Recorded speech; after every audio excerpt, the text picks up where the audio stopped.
Welcome to the Uncle Hack Podcast, where dudes pretty much just talk dude shit.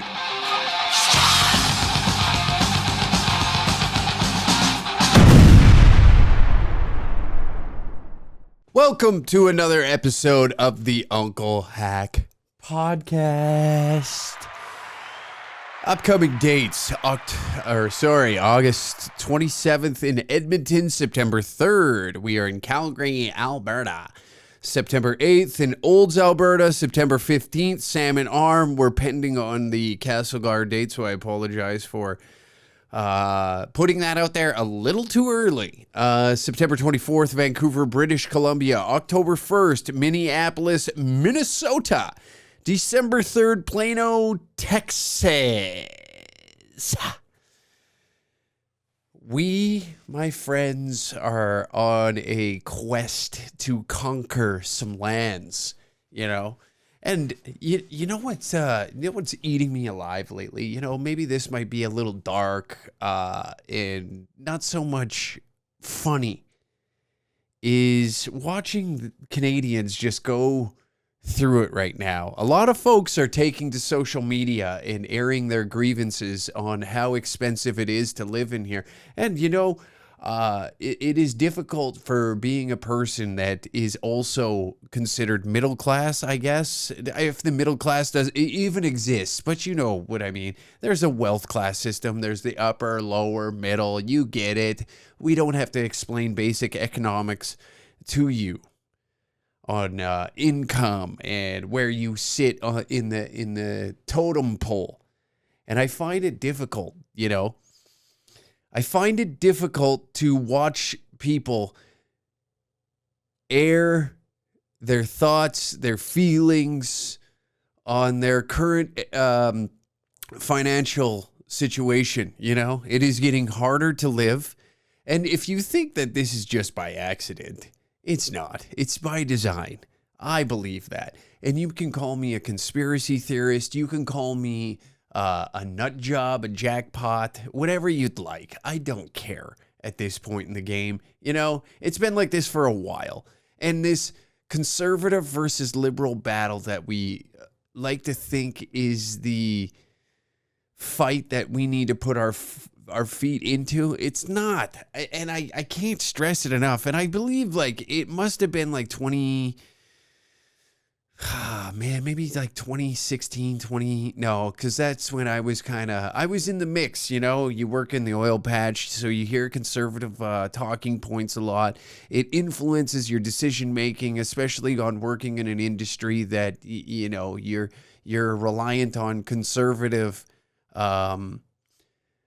basically views to ensure that the industry that you work in is sustainable, right? And it seems like left-leaning folks are really the ones that are pushing for renewable energy sources or alternative energy sources, if you will, especially with the federal government here in Canada. The West is quite ignored when it comes to that, and they're always pushing these taxes upon those folks that, or they're just pushing these new taxes upon people. And I know, like, I don't have a political science degree, but you can just see, you can feel it, you know. If you go out in public, you can feel there's something different. There's something different about Canadians. And it doesn't matter where you go. You could go to a small town. You could go to a larger center. It doesn't matter. You know, I'm going to drop the facade and the whole Uncle Hack fucking, hey, let's talk faggotry and shit like that today. Because I feel like I got to get this off my goddamn chest for this time being, you know? And I'll put the idiocy away for a second, because I feel like a lot of people are going through it. You know, you're seeing it. You are. And we take to social media, and I think that we ignore, like, this is going to sound like extremely, like, maybe gay to talk about feelings and whatnot, but it needs to be talked about, because a lot of people just ignore it and dismiss it or make fun of those, but we're all in the same battle together. If you think for a second, you know, if you're going to work an hourly wage and suddenly one day wake up a millionaire, you, my friend, are a moron. You're just as dumb as I am for thinking that, you know, 6 years ago I can make some sort of shift or change with these videos of me speaking like a complete idiot.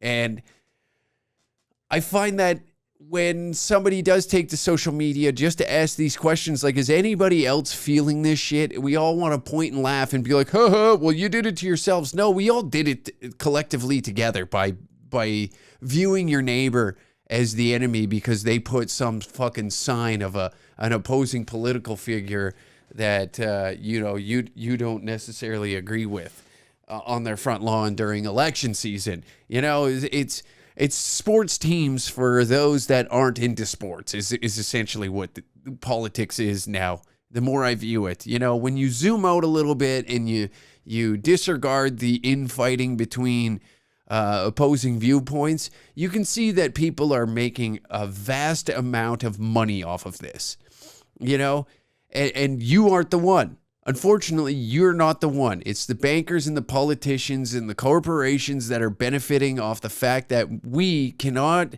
seem to figure out why we are being fucked, And I know, usually I come to this podcast to laugh. I get that a lot, but people got to talk about this shit. That's the thing is I know I shouldn't put too much emphasis on a comment section, but I did read one a while back, and it was like, oh, I come to this to escape all that shit. Well, I'm sorry, but these are the things that we should be talking about. Putting our head in the sand isn't the answer. It's not. And the more we do it, the worse it's going to get. So if talking about it from time to time and just bringing it up, and we can be conscious and maybe collectively come together as a society, as a civilization, just as humans, to drop our political differences instead of fighting in the streets on whether or not a fucking drag queen can read to kids. I understand we may disagree with that, but let's be honest. Is that what's really the fall of this? I get it. Yes, our tax dollars. Now, if you wanted to argue maybe that your tax dollars are funding something like this and you didn't sign on to it, simple answer: quit paying taxes. There are ways to defeat these folks. There are ways to defeat them and really put them on their fucking heels. I mean, look what happened with Bud Light. People disagreed with their messaging and their marketing, and they lost they were well over 50% of the market share when it comes to beer consumption, and they dropped drastically. They lost a lot of money. Now, I also understand that Anheuser-Busch owns a major, what do they? They own, I think, Modelo, a number of beers. Who cares? So they're making it up somewhere. But Bud Light took a massive hit, and that means some suits had to lose their jobs that day. And it's the suit dummies that are behind all these decisions that are made that influence how we live, how our lives are structured, how we basically, in, I guess, short context, how our lives are influenced by the decisions that are made in these federal offices, And it's it's a top-down system. If these taxes don't affect the wealthy, in fact, they benefit them. You hit a certain class and none of this tax shit. In fact, you'll probably put your money somewhere else where the Canadian government can't touch it, and which they do. We've seen the Alpha Bro podcasts and shit like that talking about how I just have a tremendous amount of debt. But our debt, we struggle to pay it. And see, I'm not the one to be talking about the financial sector. I don't have an answer. I don't. But I know there's people out there that are smarter than me, that know what's wrong, and we refuse to listen to them because of, it could just be the slightest little difference. And it's funny because we do like to sit back and think that there's going to be some savior that's going to pop up, There's going to be some political hero that's going to pop up and further us and save us from whatever evil is around the corner. And it's never the case. It's never the case. You know? Conservatives like to be, oh, well, it's fucking Justin Trudeau. Well, Stephen Harper is the one that sold us out to the Chinese during the housing crash in 2008. So was he our answer? Well, he helped us. No. That's where this Chinese influence is coming from, is the fact that a conservative was the one to open the fucking door. And it could have been prior to that. This is just what I know, okay? And there's people that watch this podcast and listen to it that have further knowledge into Canadian politics and Canadian history and, the foreign relationship with the Chinese than I do. But this is just what I know and what I can see and what I can read. They bailed us out. And then we have the audacity to be like sitting here and be like, it's all of them. It's all of them. Nobody is coming to save you.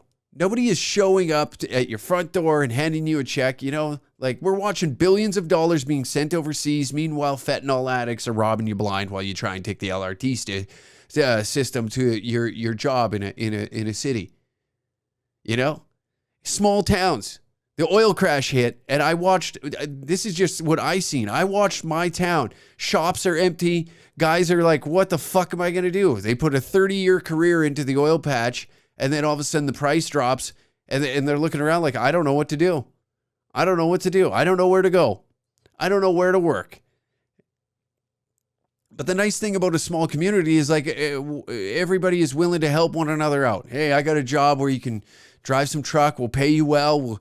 We'll make sure everybody's taken care of. You know, that's the thing about community that we don't understand quite yet. We've lost that with political division on the internet. We've lost it with just... these Facebook feuds between one another, these rabbit holes that we dive down, or these echo chambers that we exist in rather than speaking with one another about tossing ideas around about how to get the common man, common woman out of this goddamn hellhole that we are in. And it should piss you off. It should piss you off. I've never seen a man in a suit and tie dig not only themselves but others out of the hole that they're in. You know what I mean? They've always furthered us into this depressive state of financial unwellness, maybe. But it's hard. It's difficult. And I know, like, you should be funny. And it's hard to see Canadians actually, like, they're tearing up. They're looking for answers. That's the thing, is they're tearing up. You're told to do a certain thing. You were told for 2 years, right? You were told for 2 years to do the right thing. Help your neighbor. And while you were doing that, you thought you were a good person. You were self-policing your neighbors. If they had a party, you called it in. You were snitching on one another. And then years come by to find out that even the little sauce that you put inside you, it did nothing. It did nothing. You were lied to constantly. You're beaten over the head with this knowledge that they didn't even know was true. They just told you. It was a form of control. They have you under their thumb. The boot was on your neck. People rose up, and look what happened. The most peaceful protest was discredited through our national broadcast systems as if all these people that gathered were racist. They were homophobic. They were painted with these labels that's something that a high schooler would do, And morons believed it. Mongoloids believed it because the talking TV box told them.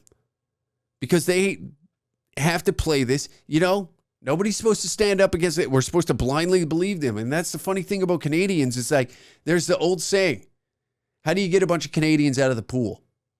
You just ask them. They'll get out. Nobody will ask why. Nobody asks questions anymore. Nobody wants to push back. We're scared. Fear is what holds many of us back, Even when I began this, you want to know what? I'll use me as an example because it's the easiest way to get my point across. But when I began Danger Cats and I was talking all that shit online 6 years ago, which is crazy to think, like 6 years ago, I began this. And it started as, I was pissed off. I was pissed off, and I'm pissed off again, which is good because it lights a fire under my ass, but it's also, it could be detrimental to, possible, I don't know, maybe in the future of being successful in comedy or whatever it may be. But it's difficult. Those roads are difficult. Nothing was easy about it. In fact, it was the hardest shit to go through, figuring this all out. And everybody was against me in the beginning. I had family members, even my own mother would call me and be like, what are you doing? Why are you putting this out here? You're going to get fired, But then you'd read and be like, finally, I wish I could say what you do. And now's the time that you should speak your mind. You should have honest conversations, and it shouldn't be yelling and screaming in the streets. It should be us coming together collectively. But how many people were scared to lose their jobs over the vaccine? Tons. Most of my friends, they're like, dude, I got kids. I don't know what I'd do. I don't know how I'd make ends meet, So it is hard, and I get why, totally. I can't discredit anybody for making the decisions that they did to ensure that, their families were taken care of. Unfortunately, that was the hard position that you were put in. And I totally get it. I do. I can't sit here and be like, you fucking pussy. I don't have kids,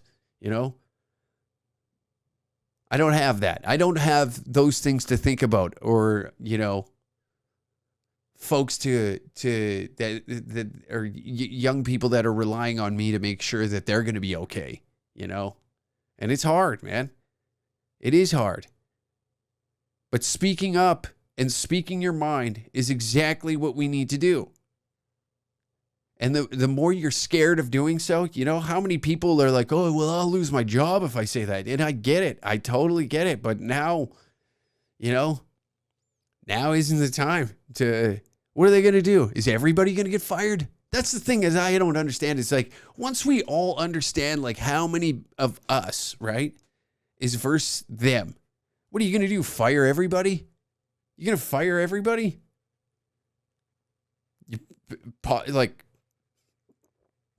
You can't. You're going to put everybody in jail?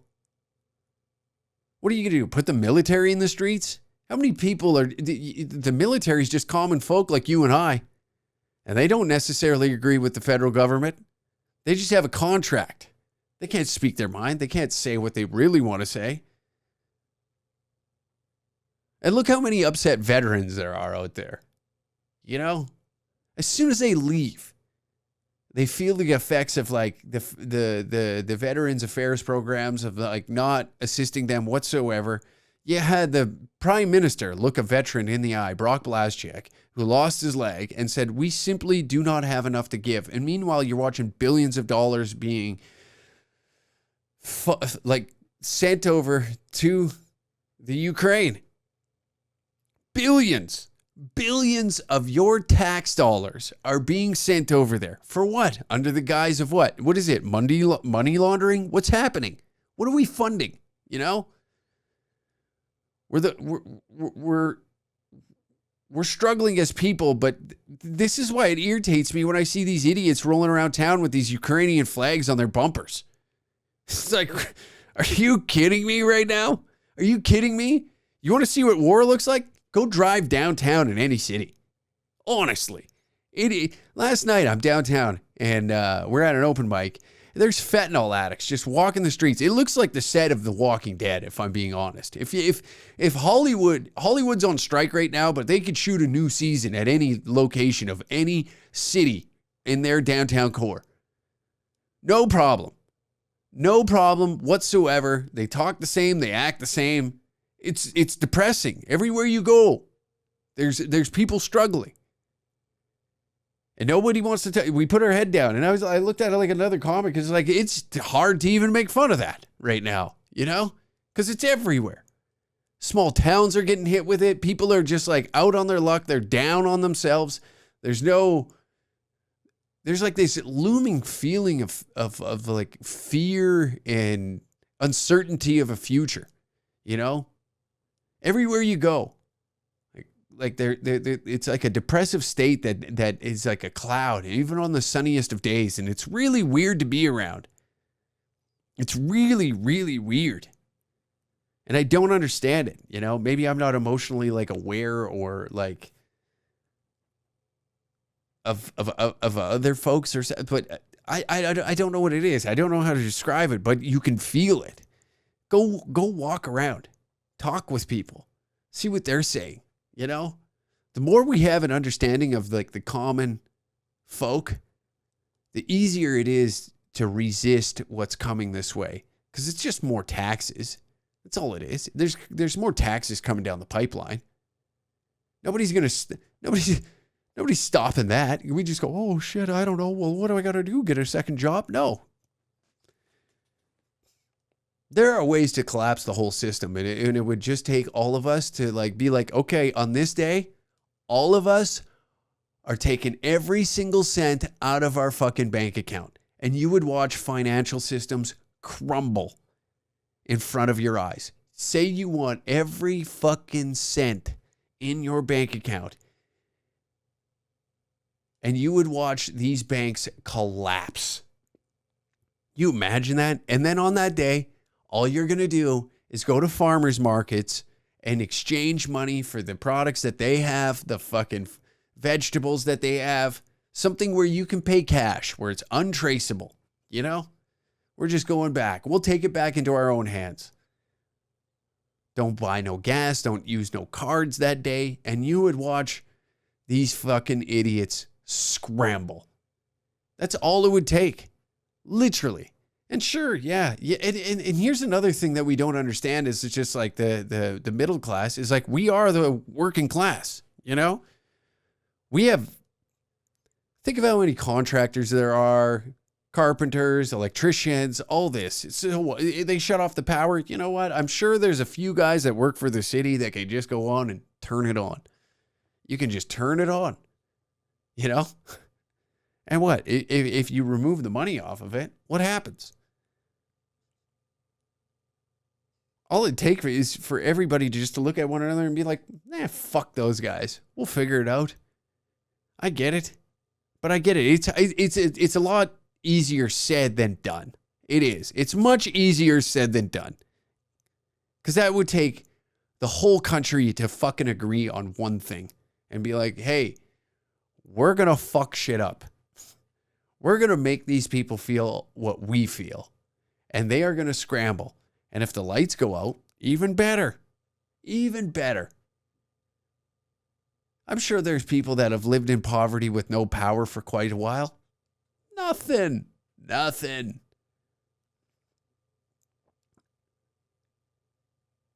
Imagine the chaos that was caused. I'm sorry for the little pause there, but I'm just fucking, this is what I've been thinking about lately, man. It's like I'm seeing more and more of these videos pop up of Canadians just being like, I don't know what to do. I don't know what to do. One in particular, let's bring up the one. This woman right here. She goes on Twitter. This is from Wall Street Bets, but this woman right here. We're going to listen to her. This is like, I believe that this is a vast majority of Canadians. And I don't find it funny to laugh at this, by the way. And I'm not about to sit here and make fun of somebody over their financial situation that's getting up and doing the things that are necessary to ensure that their lives are taken care of, you know? And those around them, like their sons, their daughters, family members that are going through it. We all, like, Bill Burr's right. When he went on that rant, there's a reason that you and I aren't in these positions of power, because we have empathy and sympathy for one another. You know, like you see these videos, you see the fight videos, and when it's like 3-on-1 and somebody's getting boot fucked, you're like, Jesus Christ, turn it off. You know, we can't turn it away from it, but you're like, Jesus Christ, it's difficult to watch at times. You know, it's hard to watch. It's hard to watch these people just getting their asses handed, and you're like, oh boy. And and if you take out the physicality of, or the physical sense of getting your ass kicked, and make it more of like a financial, maybe emotionally ass kicking. And this is what you get. You get the Canadian government basically bullying people. I'm having a day. Or I'm having a life. I don't know, man. I just don't know what to do anymore. I'm sitting outside work, crying my eyes out in my vehicle. Because I can't function anymore. Financially, I don't understand anymore. I don't understand how I make $34 an hour and I can't function. I can't function. I can't pay my bills. I can't even literally keep gas in my car to get to work 3 days a week because I can't afford it. Like, I get paid and it goes to car, mortgage, a couple little bills.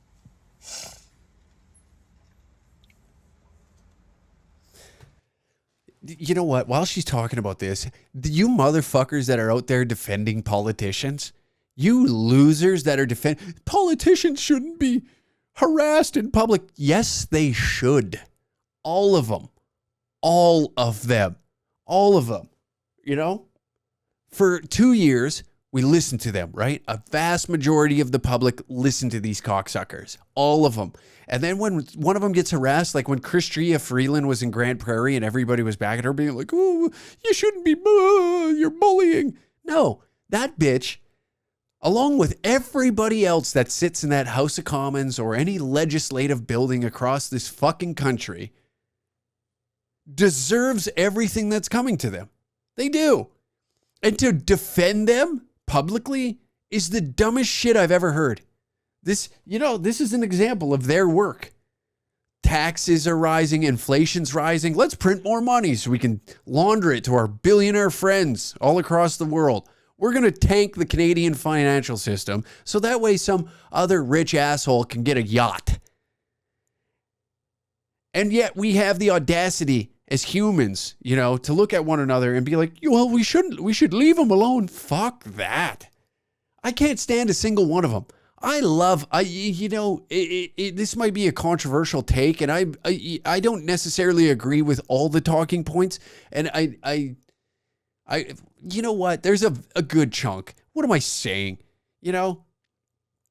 Now, when those Diagolon guys are trolling politicians and their brains are scrambling because they've never dealt with this type of shit before in Canadian politics, yeah, sure, back in the day, they'd have rallies and go and scream and yell as politicians were walking in. But this online shit, they were not prepared for this. They thought Canadians were just going to roll over, show their bellies, and all of a sudden a group of them start putting the screws to them, and they don't know what to do, They're all of a sudden the boogeyman.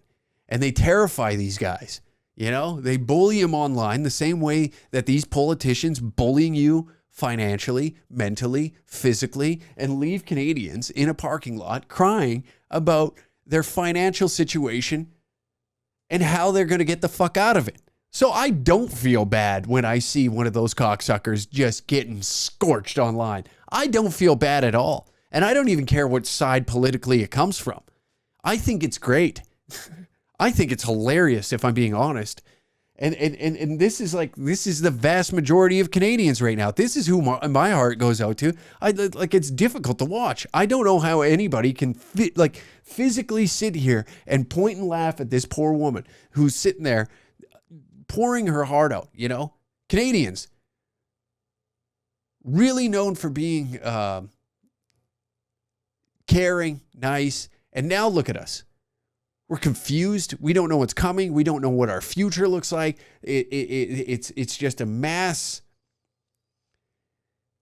That's the thing. I don't know.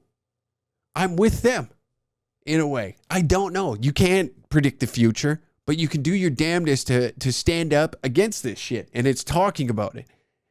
And I apologize that this isn't the funniest podcast that I've ever done. And I don't care. If I'm being honest, I don't care if this isn't the funniest podcast I've ever done. But it's truly disheartening.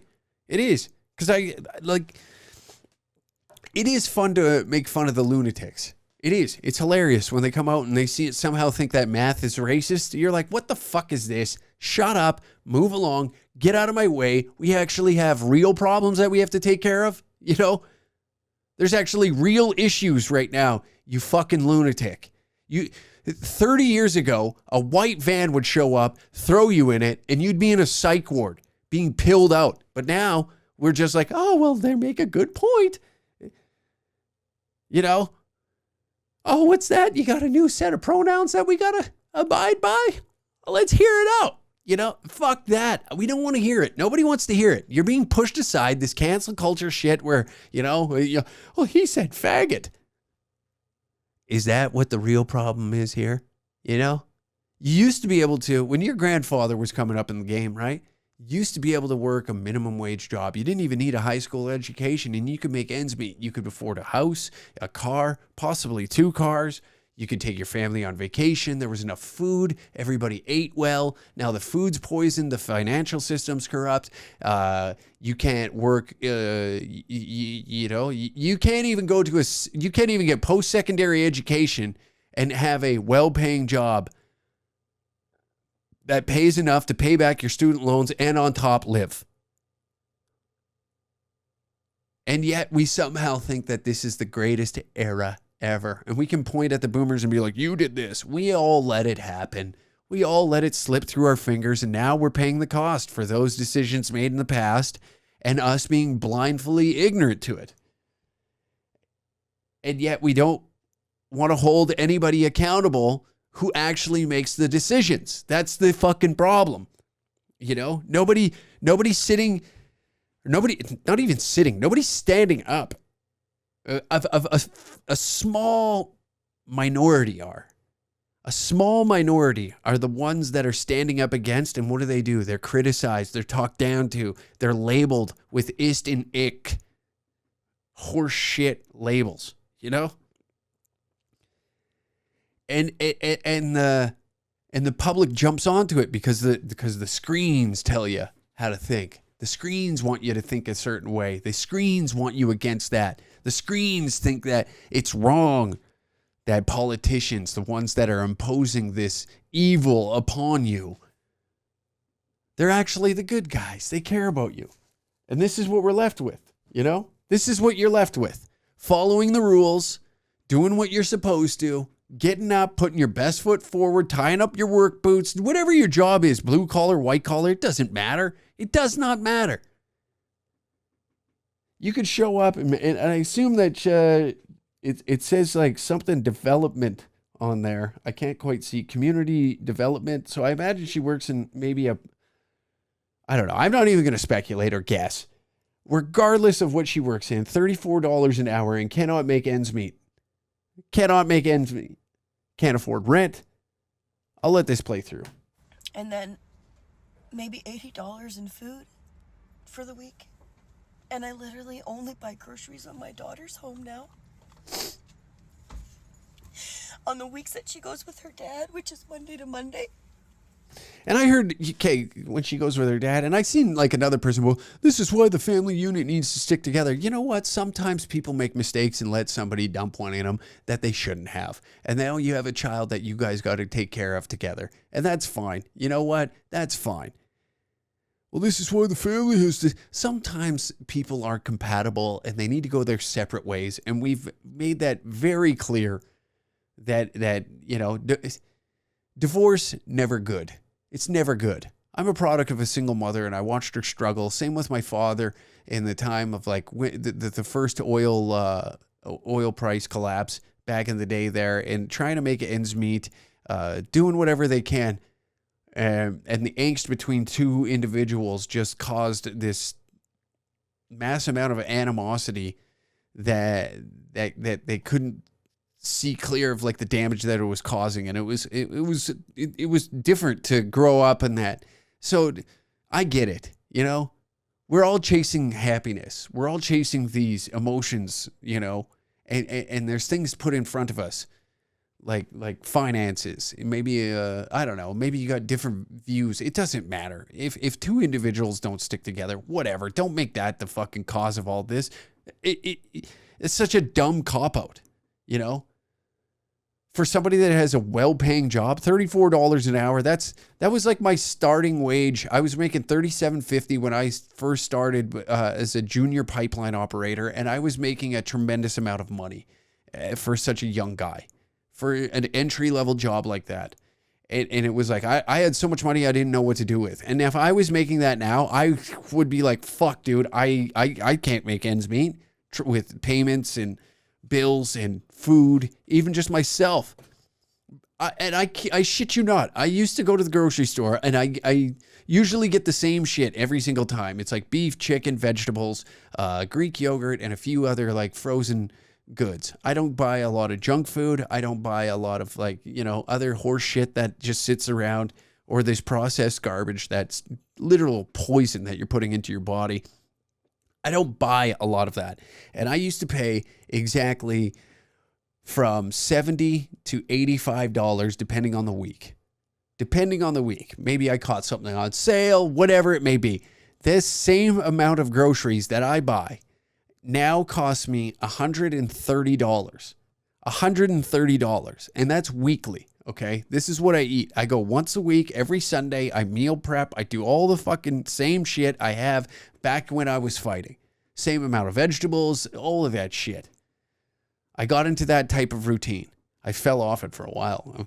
I got into this this health product that I don't know if any of you heard of. It's called cocaine. And it suppresses your appetite. Believe it or not, though, not a great financial decision, because it costs more than just eating the healthy foods that would have kept me at the same weight I was already at. Weird. Anyways, there you go. There's your joke. There's your joke. Yuck it up, clowns. But what I'm saying, it's like, I get it. I wouldn't be able to survive like that on my own. Nobody could. Not now. And this lady right here, oh yeah, we were on the, oh, well, that's why the family's got to stick together. Really? Because that's the problem, is families sticking together. Is a mom and dad sticking together.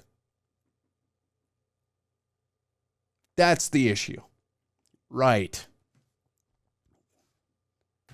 What I've started doing is I buy a loaf of rye bread, and I work really hard to keep that one loaf of rye bread lasting me the whole week. Cut off. There's got to be a longer version. Okay. Most people have an unrecognized spending problem, not an income problem. Everyone should track where they spend every single penny for 1 or 2 months, then evaluate where their money is actually going. Most people nickel and dime themselves on basics like eating out, lunch and dinner, and Starbucks coffees. I don't think that this is the issue. That's one of the comments that are, we're being priced out of our housing, for Christ's sakes. You can't thrive. There's no thriving anymore. Folks are taking a literal ass kicking. There was another video on here, and I'll sit here and run my lips as but there was another video on here where there was another Canadian woman discussing her financial fucking problems. Cost of living is astronomical everywhere. Okay, but this is real and raw. I'm sorry. Here we go. This is another one. This is back-to-back videos. I generally consider myself a positive. I want to know how the hell people in Canada are even living. I generally consider myself a positive person. I'm like resourceful, but this is the pressure cooker that these cocksuckers. Oh, sorry. This is the pressure cooker that these assholes have you in. You're going to be financially dependent on a UBI here in the near future. I believe that whole fucking CERB payment was just a test run to see like how receptive people were of just sitting at home. It's another form of control, another way to put their thumb on you, put the boot on your neck just a little tighter. And if you start acting up, you start saying anything, we're going to cut your UBI. Fall in line. This whole you'll own nothing and be happy shit that you hear about with these World Economic Forums agendas. I I can't see how it's not true. I can't see how people are like still trying to discredit it. And then the media comes out and they'll be like, these are alt-right conspiracy theories. Oh, yeah? Is that what they are? Then when they put that out, it makes me believe it even more because you're trying to like, you're trying to almost discredit those who think it's real, which by a media that's funded by the Canadian government, and you have leaders who are on the board with the Canadian government listed on their website, and then you say their talking points out loud is somehow a conspiracy theory? Is somehow you're wrong for just repeating the same thing that you read on their website and in their documents? Somehow this is a conspiracy theory of like Klaus Schwab coming out and be like, you'll own nothing and be happy. You know, that big dumb German fuck. And I know once you go down there, like people like to mock that, but in reality, it seems like it's becoming true. And you, again, this is another one of those putting your head in the sand and blindly ignoring it to the point where it's now destroying your life. And you have no, and by the time that you pull your head out of the sand and look around and be like, holy shit, I do own nothing and I'm incredibly depressed. I can't say nothing. I can't do nothing. I'm locked into these certain zones like it's communist China. If I tweet about the government, if I even text my friends, even their text messages are monitored by the Chinese Communist Party. That's insane. We live in this surveillance state that nobody really truly understands. Nobody truly really understands the surveillance state and the things that happen. Like here's what I think. I think that a lot of this is by design. I do. I truly do. And call me crazy, call me an insane fuck. I don't care. But one guy brought it up the other day. And I was talking with him at the gym of all places, which is kind of funny, but he brought it up where, he's like, oh, I think he just, he's got a way of just pissing everybody off. And I was like, you know what? I think it's by design. Because what do? He goes out in public. He's booed. He's ran out of towns. You go online, there's hate speech, right? I say that in air quotes for those just listening. There's hate speech online. So I think it's by design to get more control over the internet, over the public, because now it's like, oh, all these alt-right guys, they're pretty scary. They're pretty scary. They're online. They're saying hateful stuff. And that's like another one of those, like, we need to, I believe it's Bill C-21, right? Bill C-11. One of them. One of these fucking bills. C-18, whichever ones.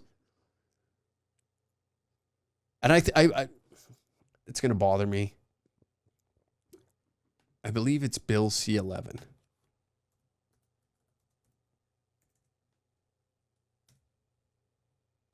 It's the bill known as no.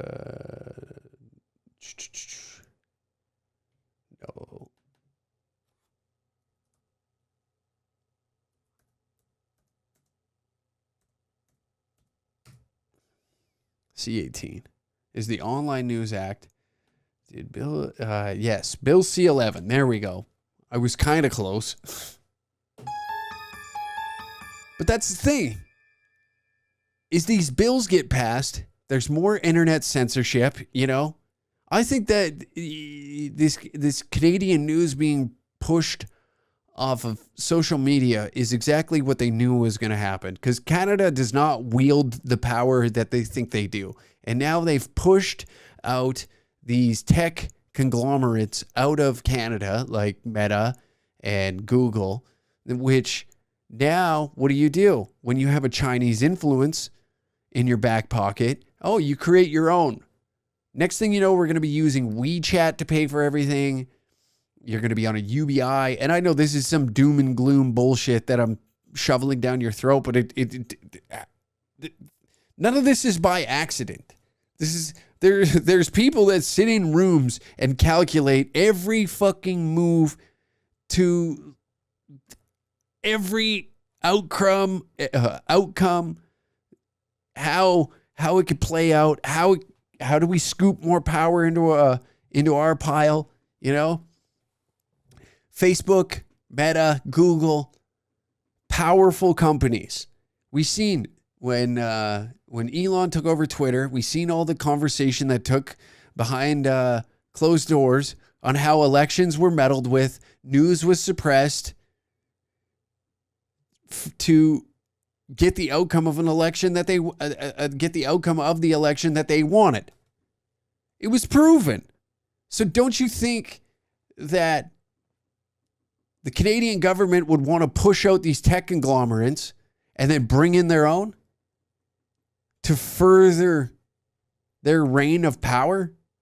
That makes sense to me. I don't know how anybody couldn't see that, you know? And then this guy I was yapping with, he goes, I've never thought about that. I was like, think about that shit. It's a chess game. It's a fucking chess game on power grabs. Money is nothing to some of these guys. Money is nothing. They don't care about money. They have control over it. They're in back rooms discussing, like, what are we going to do here about the money, about the power? Who's going to take control? It's insane. Sorry, I interrupted this video. I know I'll never truly be homeless. Like, I have family to live with. And, you know, like, I have options. Like, I'm luckier than a lot of other people, but how the hell is anyone existing in Canada? Like, I feel trapped. That's because you are in one of the largest open-air prisons on the planet. You were a part of it. You couldn't go anywhere. You had to have your special little pass to go into a Boston Pizza to get chicken wings, right? Boston Pizza, what a fucking garbage. Who would fucking... You imagine yourself getting vaccinated just so you could go sit in a Boston Pizza? God almighty. That would irritate me. If one of my friends said, oh, I got the vax because I wanted to go sit in a Boston Pizza, I'd club them over the fucking head with a Louisville Slugger. And I'd beat them till a rational thought came out of their fucking mouth. And if one didn't, then I guess I'll see you in the afterlife, big fella.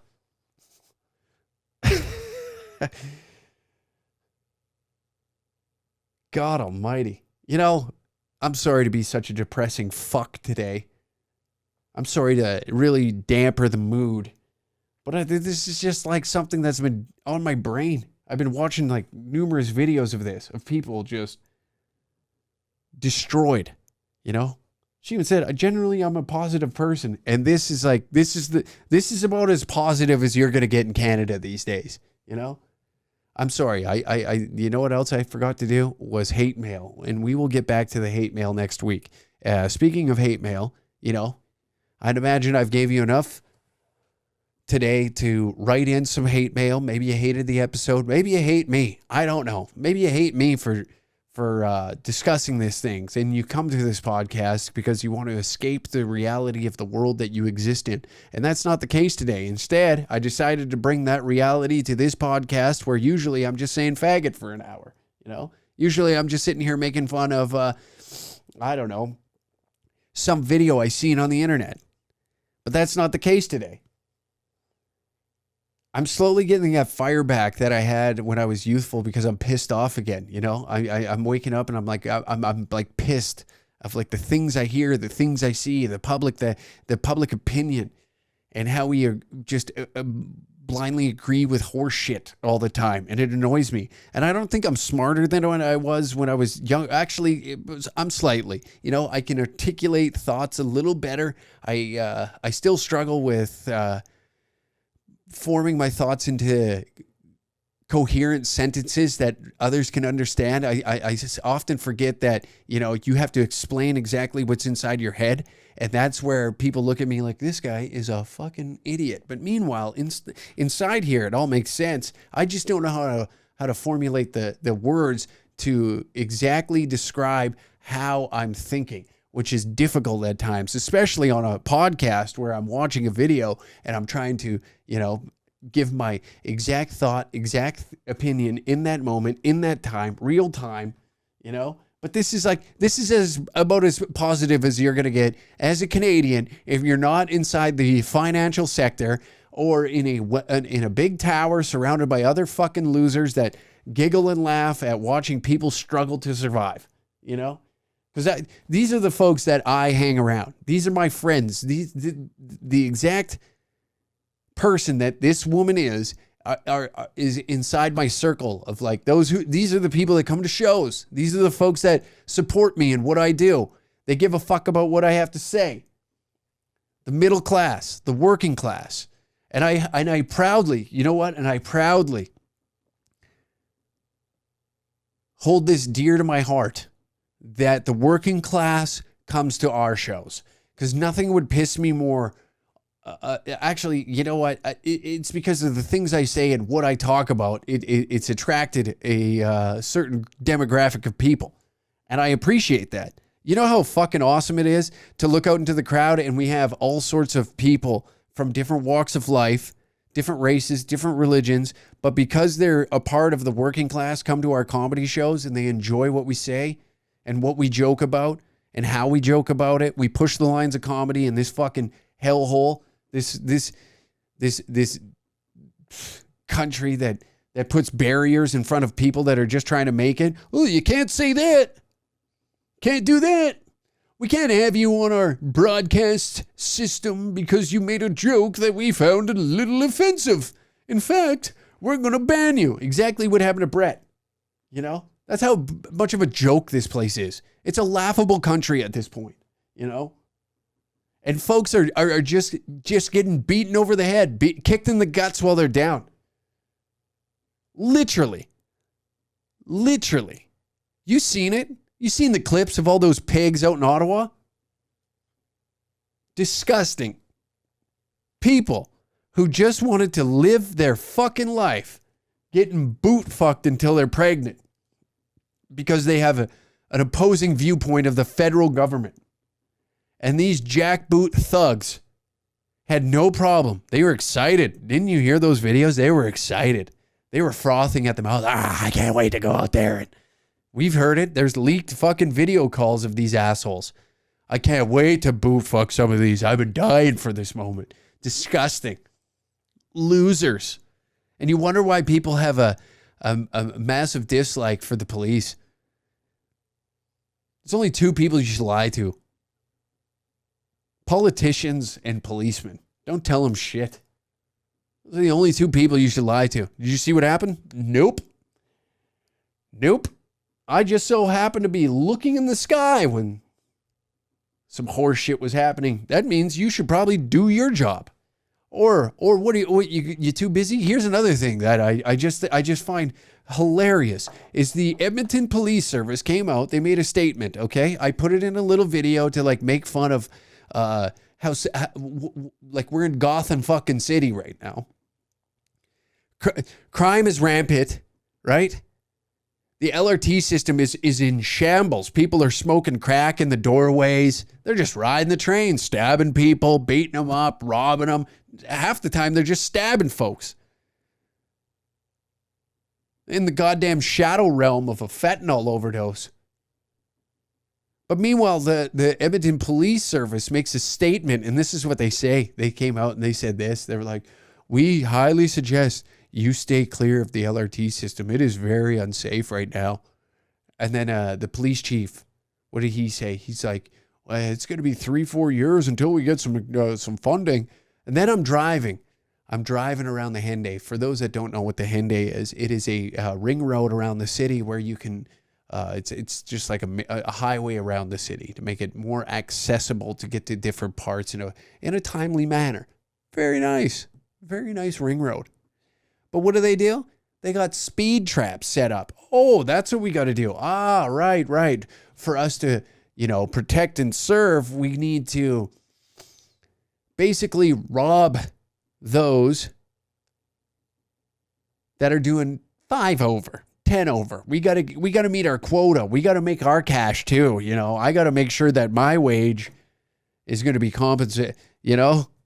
I can get compensation for my hours, so I got to get out here and clock some people doing 10 over on a fucking highway. That's what I got to do. Me and my friends, we're all going to stand around with our little radars. Meanwhile, folks are just getting robbed, beaten, sexually assaulted on an LRT system. But you know what? We just don't have the resources right now. In fact, how we're going to get them is completely rob the working class more blind by setting up speed traps. That's what we're going to do. Because it's for safety reasons, right? It's safety. Everything's in the guise of safety. And thank God somebody's not doing 7 over on the Henday, because my, oh my, I was worried that somebody was going to fly by me. That's what I was worried about today. When I walked out of my front door, I said to myself, holy shit, I hope to God nobody's speeding. If somebody's speeding today, this would be a bad day. I'll be very upset, and I won't know what to do. I'll have to crawl underneath my bed and make sure that the speeding boogeyman doesn't get me, because that would be very, very, very upsetting, and I won't know what to do with myself. Especially, thank God the RCMP and all these, you know, these protection services that are set up in place to make sure that the public is safe are out there putting up speed traps. Should put up a smoking crack trap. That's what we should do. But there's no money in that. How are you going to get money out of a crackhead? You can't do that. What are we going to do? Throw him in the jail system? Oh no, it's a bigger fucking strain on the governing bodies to fund these overfilled prison systems. Oh my God. In fact, we should probably let them out earlier. So that way we can play a little game of cat and mouse. It makes it more fun for us, because, you know, it does get a little boring sitting on the side of a highway just hitting somebody with a laser. Sometimes I want to suplex a homeless man through a garbage can on city center. And I can't do that, right? I got to fund the gas that goes into my shitty little squad car, right? And we got to be inclusive, right? So I got to make sure that I have a female companion inside the car with me, because it's inclusive, and because she can't arrest anybody. I get to inflict even twice the force because she's incapable of wrestling even a crackhead to the ground. So what do I get to do? I get to beat him to a pulp. As long as there's no cameras rolling, it's game on, baby. It's game on. And I'm not sitting here trying to defend the crackhead, because they're a little bit in the wrong. You know, the fentanyl addict that's screaming to the sky and swinging a syringe at whatever bystander comes near them. But I did have to take a step back today, you know. I did have, you know, last night, they're all over. They're swarming the place. They're like mosquitoes. But as I'm driving home and I see a speed trap, I'm like, thank God. Oh, dear Lord, do I feel safe. Boy, oh boy, I just want to roll down my window and say, thank you, boys. Thank you, boys, for your service. You're really doing it. I'm just happy that I'm not taxed enough yet, and that fuel prices haven't skyrocketed to the point where I'm going to have to use public transit. But that day's coming, and guess what? I'm just happy that you're out here with your photo radar gun. You fucking scumbags. And like I just got a good job. I started in September, but even with that job, it pays less than 40 grand a year. And it's a job that requires like education, and even on that job, like, I still can't do shit. I can't buy anything. I can't afford the rent these days. Like, I'm just feeling so much despair. And I know I'm normally, like, really, really positive, but I'm just, like, how is everyone else, and are you okay? Because the answer's probably no. And I know I'm lucky. I don't have kids. I have, like, good family that will support me, but I feel like I can't stay here, but I can't move anywhere else, because anywhere else. There you go. That's how we all feel. That's summed up. And I know, oh, why are you playing women crying? Because male tears nobody cares about. When a man's crying, what do you guys do? Oh, Jesus. Get yourself together. What are you doing? You know? And that's heart-wrenching. It is. It is heart-wrenching. It is heart-wrenching. You'd have to be a sick, twisted individual to sit back and just like, well, you went to school, blah. Yeah, because that's what you're told. Your parents told you that. It's not even the fucking powers that be. The parents told you, you got to go to school and you'll get a good job. And then you can go on, you can move on, you can take the world on. That's what you were told. You were told these things. You were told all this information of how to be a successful individual. And now it's turning around to bite you in the ass because the powers that be just can't figure out a fucking system that works. Because they just want, it's almost like they love watching you struggle. They love watching you just fucking, tearing up on social media. It's almost like they enjoy it. They get a sick, twisted, like sexual arousement out of it, these sick individuals. And then they have the audacity to come to your little town, right?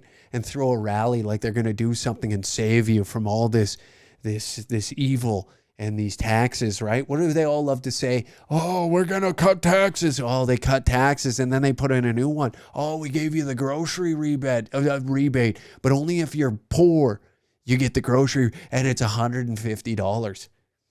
$150. Oh, like we should be kissing their feet as they walk upon the golden trail to a microphone. We should be praising these folks as if they've done something incredible for us, as if, cutting one tax but adding another that'll kick us in the balls even harder. And I say that metaphorically for the ladies that don't have balls. It's just, you see it and you hear it, but nothing happens. You're told something. You're told to be a certain way. You're told to wake up and be happy and go chase your dreams. Go chase your dreams. Well, my dreams cost a lot of fucking money. So I'm going to have to put my dreams on the back burner. And now we have the looming fear of AI taking our jobs and replacing us. You're seeing it with strikes, those that wanted to be writers in Los Angeles. Oh, well, that's gay. Well, who's going to entertain you, right? Who's going to entertain you? Who's going to jump up and make sure that we're all having a joyful time, a gleeful time, going to the movies with one another, watching your favorite Netflix shows, after a long day of putting hard hours into some bullshit job that you don't want to fucking be at. And don't sit here and tell me that, when you were a kid, this is what you dreamed of doing. Maybe for me, I'm one of the lucky ones, but it's not like I'm over here in a fucking mansion. I'm not driving. I'm not doing burnouts in Ferraris, for Christ's sakes, because the Canadian comedy industry doesn't like guys like me. They don't like guys like Brett. They don't like guys like Sam because we go against the grain. We speak out. We speak our minds because we're not beholden to some fucking fake rules that do nothing. Well, you can't joke about this, So we're evil. So if I got to be the fucking bad guy, then so be it. I guess I got to be the bad guy. We're going back to the old ways. Fuck it. I don't give a shit anymore. I'm tired of just, it's not that I've held my tongue on a lot of things, but there's a lot of things that I don't talk about. And I think I'm one of, I'll agree. I'm one of the ones that blindly ignore some of the things that piss me off and refuse to talk about because it's just not necessary at the time. But you know what? This censoring language, censoring our viewpoints, putting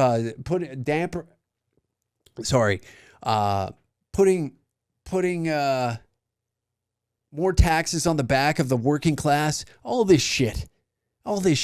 And no politician that comes to your town and does a rally that's begging for your fucking donations is going to save you from it, okay? In fact, they're part of the problem. They're part of the problem. We're in this goddamn mess. So when you sit here and you say some dumb shit like, oh, well, we shouldn't be harassing these guys. No, you should be. You should be making a fool out of them because that's what they are. They're fools. And we're fools for believing what they say. It's disgusting. They're scumbags. I hate them. I do. There's only, I'd say there's one individual, which I will not name on this podcast, but if you listen to it, you know who you are, that I despise with like everything in me. I cannot stand one person, which is pretty good. Pretty good. Like, if you think about it, only to have one, not bad. But then there's like, I have disgust for those in the public sector that think that they're going to rally the fine people behind them. And they only seem to pop up when it's time for them to, hey, are you going to vote for me? For this fucking student election fucking horse shit. I think I got a lot off my chest today, and I hope that you're all doing well out there. Reach out to one another. Talk to your friends. Discuss things, get it off your chest. I really encourage those that are going through a hard time to talk to one another, be there for each other. It doesn't need to be financial. It doesn't need to be, you don't gotta reach out in that sense of being like, hey, you need some cash. Just talk to one another. Talk to one another and do what you think is right. The working class usually has a good moral background. Unlike these blood-sucking politicians that are only looking for your vote and your taxes. They only love you when tax season is around and voting time. So just remember that. Before Pierre Pouvier, or whatever his fucking name is, that cocksucker, comes to your town and tries to tell you about why Justin Trudeau is bad, maybe take a step back and let's look at what the Conservatives have done so great. What have they done? I wasn't wealthy underneath a Conservative reign, and I'm certainly not wealthy under a fucking federal reign of power. So which is it? Who is going to save us? Thank you for listening to another episode. I will be back next week, and we'll return to our regular programming where we're making fun of these losers. But I just felt that I seen these, and I felt it was necessary to talk about this, to get it out there, and discuss the horse shit that takes place inside politics and how it affects people in their everyday lives. And you know what? If you want to support the podcast, it's greatly appreciated. Don't feel obligated to. You can do that at patreon.com/dangercat69. It's basically like a beer a month. You get an extra episode every week, which there is an extra episode waiting for you today. But I appreciate it. I appreciate those that have purchased merch over the years. It's been 6 years of this shit. I appreciate everything that's been purchased. That's helped me sustain this dream of mine that I've had since I was a younger lad, and finally took my steps forward to really trying to achieve it. And those that come out to shows and support us in that sense of like furthering comedy that pushes back against all this horse shit that the federal government and these organizations and these theaters and these places that receive government funding and abide by their little list of mandates and their little list of rules that state that certain things cannot be said or done on this stage. And I'm totally against that. I think you should be able to speak your mind. I think you should be able to express yourself exactly how you fucking feel. And regardless on whether or not I agree with it, I agree with everybody's right to freedom of speech. We don't have that in Canada. It doesn't exist in Canada. We have this garbage fucking list of horse shit that means nothing. It's not even worth the paper that it sits on. These charter rights and freedoms. And one of them specifically is the freedom of expression, which is a gray area and is a load of horse shit because you see it happen to individuals. Look up Mike Ward. Look up Mike Ward and tell me if we have freedom of expression. We don't have that. It had to go to the Supreme Court of Canada to be overturned because some tribunal of jackasses feel that they reign power over us. I'm tired of it. And I don't care. I'm going hard these next. Fuck it. Everybody's getting it. Fuck everybody, including yourselves. Just kidding. I enjoy doing this. But thank you for listening to me rant today. I haven't had a good rant in a while, and I just wanted to get that off my chest, and I thank you. Like I said, patreon.com/dangercat69 for an extra episode. And if you want to come to shows, dangercatshop.com. All the dates are listed on there, and hope to see you out.